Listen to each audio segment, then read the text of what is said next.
یا حبیبی مرحبا یا حبیبی مرحبا جاد الحسینی مرحبا یا نور العینی مرحبا کعبے کے بدرو تجا تم پہ کروڑوں درود طیبہ کے شمس و ضحا تم پہ کروڑوں درود یا حبیبی مرحبا یا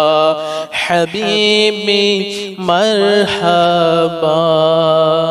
کے سینے مبارک پر سر رکھ دیا تو پھر آپ نے سر پہ ہاتھ رکھا، پھر وہ زہیر بن حرم رضی اللہ تعالیٰ عنہ بولے یا رسول اللہ مجھ جیسے کالے کو، گناہگار کو، دیہاتی کو کون خریدے گا؟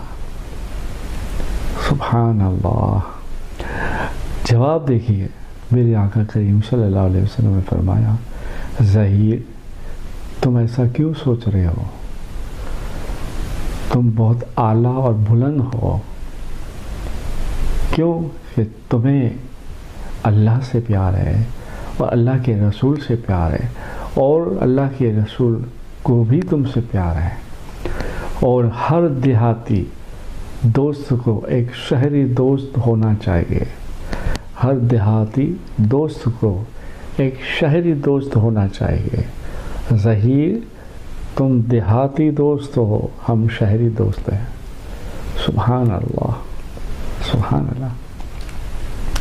یہ تھے میرے آقا کریم صلی اللہ تعالیٰ علیہ وسلم کی اخلاق مبارکہ، صلی اللہ تعالیٰ علیہ وسلم۔ درود پاک پڑھے، اللہم صلی علی سیدنا محمد نور الانوار و سر الاسرار و سید الابرار صلی اللہ علیہ یا رسول اللہ صلی اللہ تعالیٰ علیہ وسلم نور من نور اللہ۔ آپ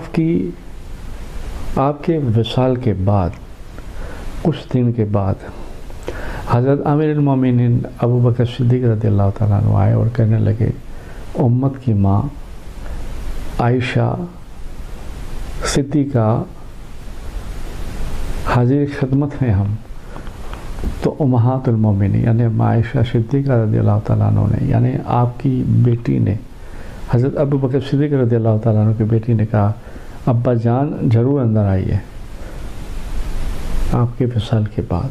تو حضرت ابو بکر صدیق رضی اللہ تعالیٰ عنہ کہتے ہیں کہ نہیں بیٹی نہیں، آپ امت کی ماں ہیں۔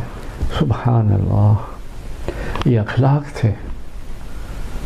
جب آپ ہمارے گھر آئے گی تو ہم بیٹی کا مرتبہ دیں گے، ہم یہاں جب بھی آتے ہیں آپ امت کی ماں ہیں، ہماری بھی روحانی ماں ہے۔ اچھا یہ بتاؤ کوئی ایسا عمل ہے جو تمہیں تعجب کرتا ہو اور تم آج تک اس عمل کو سوچتی ہو؟ تو ماں عائشہ صدیقہ رضی اللہ تعالیٰ عنہ بولے ہاں ایک عمل ہے جو کچھ پچھلے دنوں سے میرے آقا، ہمارے آقا رسول اللہ صلی اللہ علیہ وسلم کیا کرتے تھے۔ وہ یہ عمل تھا کہ روزانہ مجھ سے تھوڑا سا حلوہ بنایا کرتے تھے اور مدینے کے باہر لے جا کر پتہ نہیں کس کو کھلاتے تھے۔ ایک دن میں نے پوچھا بھی تو کہا یا رسول اللہ صلی اللہ علیہ وسلم معذرت چاہتی ہوں مگر کیا میں آپ سے، کہاں عائشہ ہم سمجھتے ہیں آپ کیا کہنا چاہتے ہیں، مگر ہاں یہ راز ابھی راز ہی رہنے دو۔ ایک ہمارا امتی ہے جو کلمہ پڑھنے آیا ہے پر نابینا ہے، مدینے کے اندر آتے آتے بہت بیمار ہو گئے ہیں، اس لیے ہم اس کی خدمت میں یہ حلوہ لے جا کر پیش کرتے ہیں۔ سبحان اللہ۔ حضرت ابو بکر صدیق رضی اللہ تعالیٰ عنہ نے کہا عائشہ کیا تم بتا سکتی ہو کس طرف جاتے ہوں گے؟ کہاں؟ مدینے کے باہر کچھ پہاڑی علاقہ جو ہے جہاں کچھ زیادہ پہاڑ وغیرہ ہے اس طرف جاتے تھے۔ ایک بار ذکر کرتے وہ تھوڑا کھل کے بولے تھے کہ ہم اس طرف جاتے ہیں جہاں ہمارا امتی ہے جو کلمہ پڑھنے آ رہا ہے، اور مدینے پاک میں آنے سے پہلے وہ بیمار ہو گیا، اس کے پیروں میں چھالے پڑ گئے اور نابینا ہے، ہم اسے حلوہ کھلانے جاتے ہیں۔ سبحان اللہ۔ حضرت ابوبکر صدیق رضی اللہ تعالیٰ عنہ نے بھی کوشش کیا، حلوہ لے کر ادھر ادھر دیکھا اور اتفاق سے مل گیا، دیکھا کمزور نابینا بوڑھا آدمی بیماری میں پڑا ہوا ہے، آہٹ سن کر چلنے کی، پہاڑوں پہ جیسے چلتے ہیں نا کچھ آواز آتی ہے جوتوں کی چپلوں کی، تو آہٹ سن کر اور نابینا کہتا ہے محمد آ گئے۔ سبحان اللہ۔ حضرت ابوبکر صدیق رضی اللہ تعالیٰ عنہ چپ، کچھ بولے نہیں، چڑھتے گئے، قریب پہنچے اور حلوہ کا ڈبہ کھولا، برتن کھولا، اپنے ہاتھوں سے حلوہ دیا، ملایا اور دیا۔ اب دیتے وقت اپنے اشارے سے کہا کھانا، اتنا بولا کھانا، تو اس نابینے نے منہ کھولا۔ حضرت امیر المومنین خلیفۃ الاولین حضرت صدیق اکبر رضی اللہ تعالیٰ عنہ نے حلوہ منہ میں رکھا۔ جیسے ہی حلوہ منہ میں رکھا، اس اندھے کی، بیمار کی چیخ نکل گئی، آہ کر کے۔ حضرت ابوبکر صدیق رضی اللہ تعالیٰ عنہ پھر بول پڑے، کیا ہوا؟ کہا تم محمد نہیں ہو؟ کہا نہیں۔ ہاں تب ٹھیک ہے، تو کون ہو؟ کہا ہم ان کے رفیق ہیں، ہم ان کے قریب والے ہیں۔ کیوں، کیا ہوا؟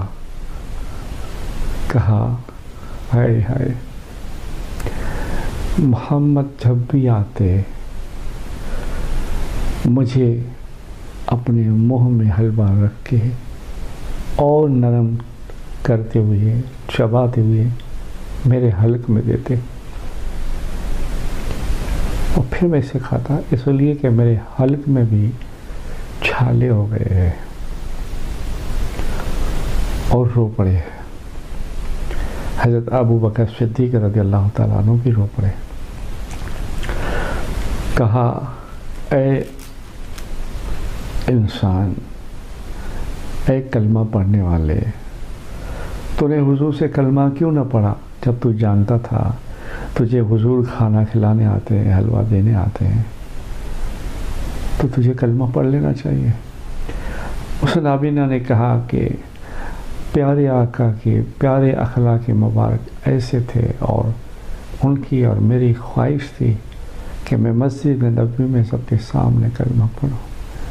ایک دو بار میں نے خواہش کی یا رسول اللہ مجھے کلمہ پڑھائیے، آپ سرکار پاک صلی اللہ علیہ وسلم نے کہا انشاءاللہ آپ ٹھیک ہو جائیں۔ سبحان اللہ۔ یہ تھے سرکار پاک صلی اللہ علیہ وسلم کے اخلاق مبارک۔ درود پاک پڑھے۔ اللہم صلی علی سیدنا محمد نور الانوار وسر الاسرار وشہد الابرار صلی اللہ علیہ یا رسول اللہ صلی اللہ تعالیٰ علیہ وسلم، نور من نور اللہ۔ آپ اپنا بہت خیال رکھیے گا، میرے لیے دعائے خیر بھی کیجیے گا، میں بھی آپ کے لیے دعا کرتا ہوں۔ اللہ سارے جہاں میں امن فرما دے، تمام بیماریوں سے، بد نظروں سے، حاسدوں کی حسد، ظالموں کے ظلم اور کورونا کی بیماری سے ہمیں نجات فرمائے۔ اپنا فضل، سرکار کی محبت، خوف، عشق عطا فرمائے، سرکار کی شریعت مبارکہ پر چلنے کی توفیق عطا فرمائے۔ درود پاک پڑھے۔ اللہم صلی علی سیدنا محمد نور الانوار وسر الاشرار وسید الابرار. اللہ حافظ.